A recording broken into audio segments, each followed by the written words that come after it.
This is a video on a cheap and easy way to do timed induction annealing. The setup behind me cost less than 70 bucks. I built it from a scrap microwave, one of those cheap ZVS induction heaters, an Arduino Nano, a capacitor, a rectifier, and some copper wire. To give it better efficiency, I made a coil out of 8 gauge and used the bus terminals from an electrical box to make a better connection.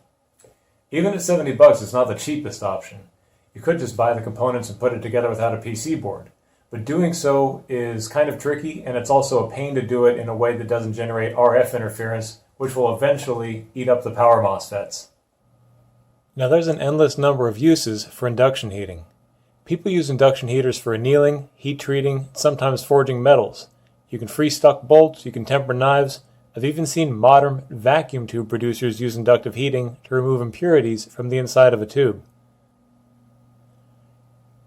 You've just got to make sure your induction heater is designed to handle your specific load, especially if you're hoping to build a forge. A lot of induction heaters work fine for heating magnetic materials like steel until they're red hot, and then they fizzle out. That's because when you heat a magnetic material so hot that it reaches what's called the curie temperature, it's no longer magnetic and it isn't as easy to heat. That's great if you're heating bolts to freeze-stuck parts, because you don't have to keep them from melting like you would with an oxyacetylene torch, but it's a problem if you're wanting to forge a metal. The trickiest application I know of is selectively annealing these thin-walled brass tubes. Selective annealing requires that you punch a whole lot of power into one side of the tube so quickly that it doesn't heat the other side.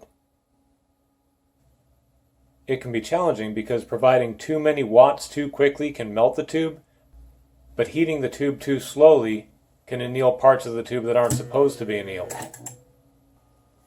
In this video series I'll be covering everything, including how I disassembled the microwave, rewound the transformer, created an Arduino delay. I'll be going over that in a lot of detail since I know there's a lot of people who haven't ever programmed before. I'll be going over how to assemble everything and also how to make a new coil that'll match the workpiece that you're using. Now this is not a DIY video, I want to stress that. It's for informational and educational purposes. That said, if you're new to induction heating or your application requires a lot of control over the time, you'll find this video interesting. And if you like it, you can always subscribe. It's even easier than voting.